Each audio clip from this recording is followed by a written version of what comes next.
Ce que je voulais te proposer, c'était qu'on puisse, commencer, déjà par le fait que tu puisses nous présenter, l'association des économistes, québécois pour laquelle tu travailles. Alors, l'Association des économistes québécois, c'est une association professionnelle d'économistes dont la mission est de promouvoir le développement et la connaissance de la science économique et aussi de promouvoir la juste utilisation de l'économie dans les débats publics et enfin de valoriser le rôle de l'économiste. Ce qui est particulier à l'association, c'est il y a les membres réguliers qui sont des gens qui ont une formation, un bac ou une maîtrise ou un doctorat en sciences économiques, mais on accepte aussi comme membres les gens qui sont particulièrement intéressés à la science économique. Excellent. Écoute, merci. Je ne savais pas si tout le monde connaissait cette association, mais effectivement et je sais qu'il y a des conférences qui sont extrêmement intéressantes, sur ces sujets-là. Est-ce que tu peux nous parler un petit peu plus de ton rôle au sein de l'association?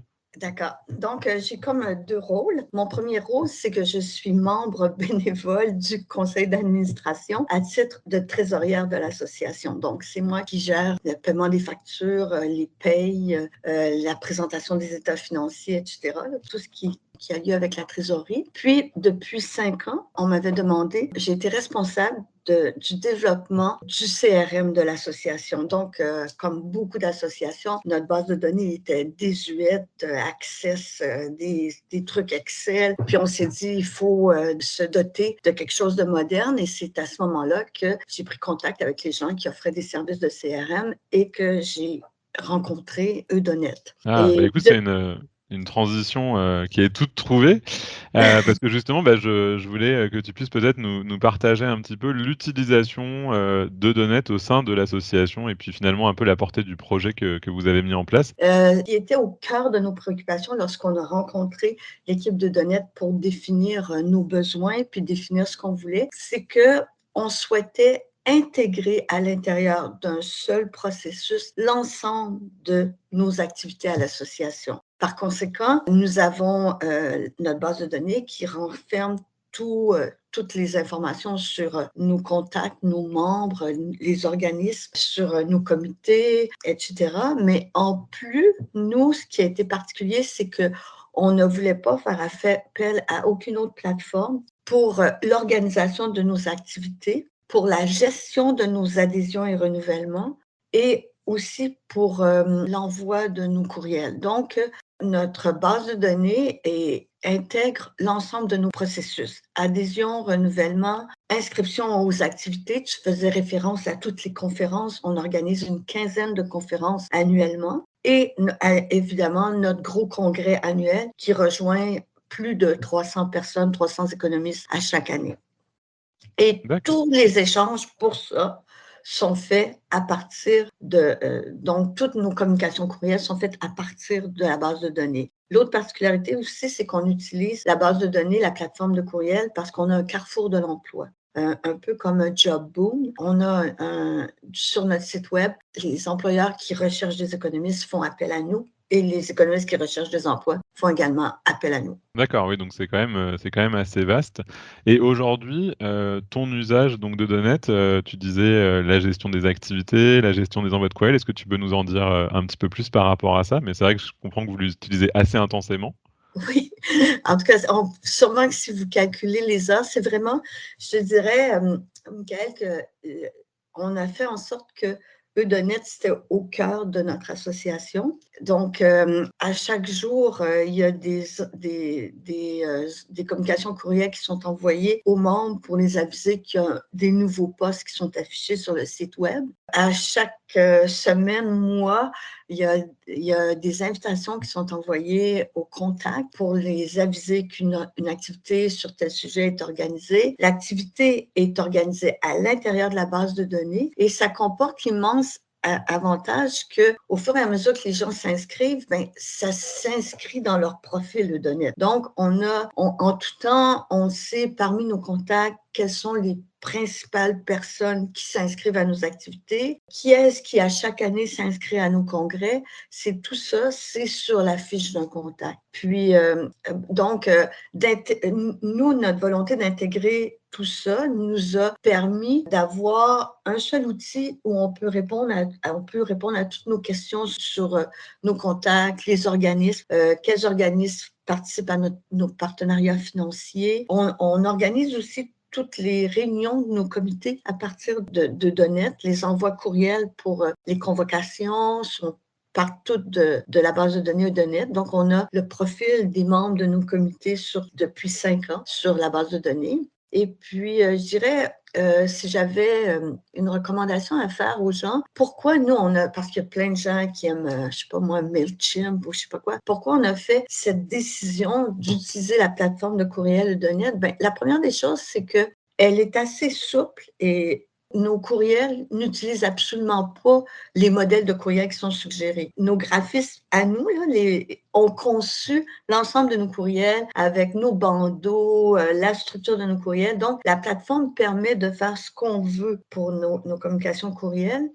Puis ensuite, comme elle est intégrée à nos fiches contacts, ben, on sait qu'à chaque fois qu'on utilise le courriel d'un contact, c'est le dernier qui l'a rendu actif et principal. Les courriels des gens se mettent à jour. Et finalement, ben, je pense que ce serait impossible pour nous d'être conformes à la loi canadienne anti-courriel si on n'avait pas conçu l'ensemble de nos communications courriels avec les exigences de cette loi. Donc, dans notre base de données, on suit l'échéance de consentement de nos contacts et surtout, on prend en compte leur désabonnement ou leur abonnement. Ouais, effectivement, c'est vrai que c'est une question qui se pose beaucoup, pour beaucoup de nos clients, à savoir, réussir à intégrer justement les courriels, dans Eudonet et finalement éliminer des plateformes tierces qui complexifient finalement beaucoup la gestion, du consentement. Est-ce que tu aurais, des conseils à donner à d'autres clients qui, eux aussi justement, souhaitent, intégrer, cette gestion de courriel, dans Eudonet? Mais je pense que les principaux conseils, je les ai donnés.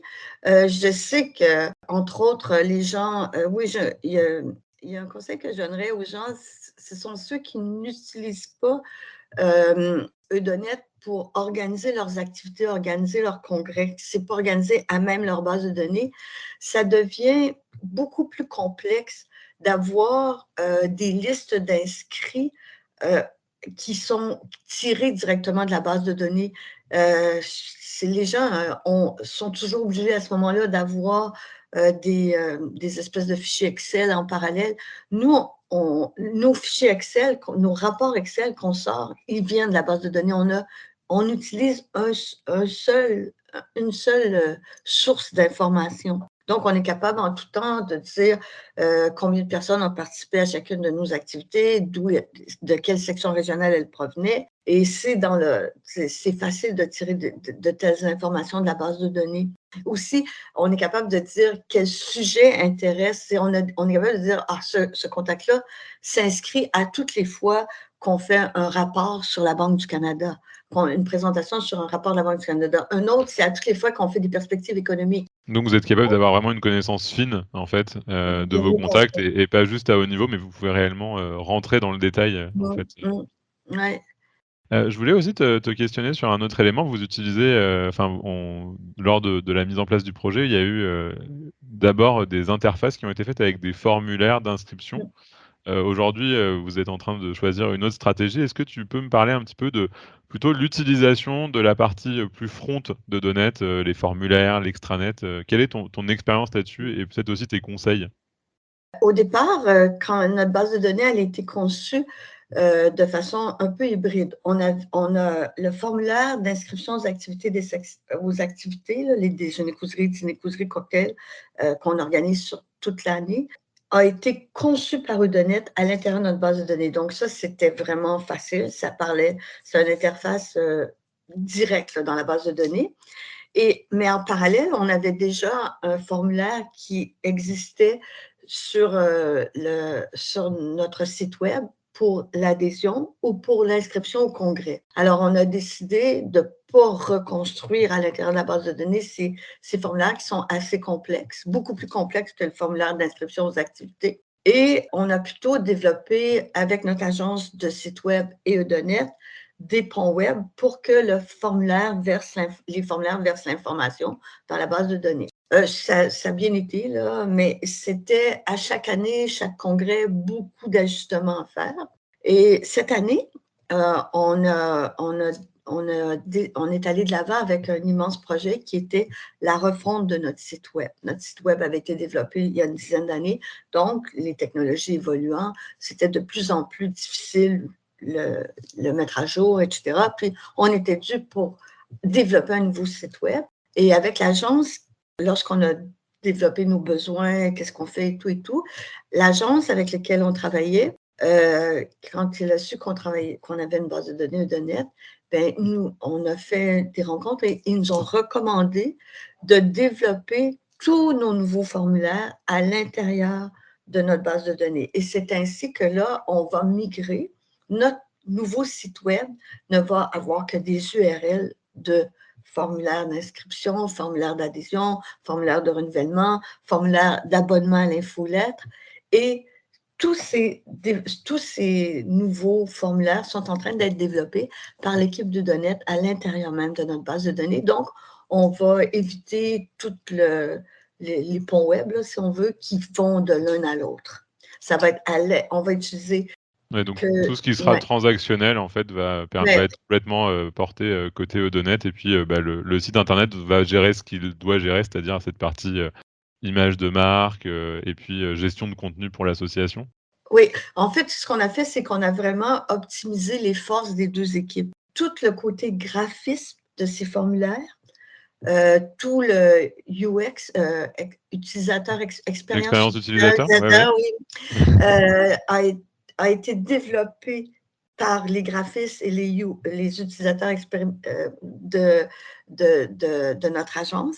Ils ont fourni tout ça à l'équipe de .NET et ce sont les programmeurs de .NET qui vont concevoir à partir de ça les nouveaux formulaires. L'autre chose peut-être que je n'ai pas mentionné, ce qui est intéressant, nous, quand je dis que .NET est au cœur de notre association, c'est que quand on dit qu'on gère une activité ou un congrès à l'intérieur de .NET, c'est vraiment l'entièreté donc, ça veut dire que on envoie des courriels, des communications courriels pour informer nos contacts qu'une telle activité va avoir lieu.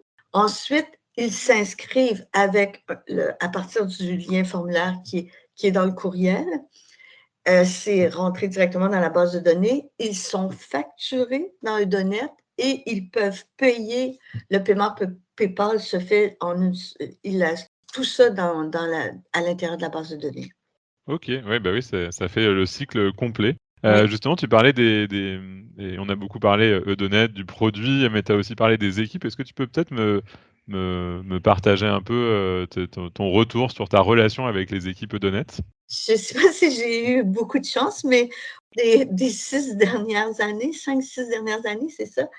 Ben, j'ai eu la chance de ne travailler qu'avec 2 gestionnaires de projet, je pense. Et les 2 personnes se sont avérées vraiment, des personnes qui comprennent très vite et très bien les besoins des clients et qui ont des bonnes réponses avec ces personnes, j'ai pu vraiment répondre à avoir le produit que je voulais. Là. C'est-à-dire, je sais que moi, j'étais très obsédée par la création de doublons et avec ces personnes-là, j'ai pu vraiment travailler fort pour que quand ils se créent un doublon chez nous, là, soit un doublon d'organisme ou un doublon de contact, c'est parce qu'ils sont vraiment passés dans les petites mailles d'un filet. Là. Il n'y avait pas moyen de l'éviter. Là. Et puis aussi, ben, à chaque fois que j'ai eu à travailler avec des programmeurs, c'est sûr que les équipes ne sont pas toujours pareilles, mais il m'est arrivé de travailler aussi avec des programmeurs assez formidables. Donc, je dirais aussi c'est l'attitude de l'équipe. C'est une attitude, en fait, qui va très bien avec l'attitude de mes collègues dans l'association. Bah, écoute Lise, on arrive à la fin de notre entretien. Je voulais, évidemment te remercier beaucoup pour, ton temps, le temps que tu nous as accordé aujourd'hui. Aussi pour ta fidélité puisque ça fait effectivement plus de 6 ans qu'on travaille ensemble et puis, bah, écoute, je te souhaite une bonne journée et puis une bonne fin de semaine. Merci à toi, Michael, puis au plaisir de se revoir. Puis bonne journée et bonne semaine à toi aussi. Merci, Bon au week-end revoir. à toi aussi. Merci, au revoir Lise.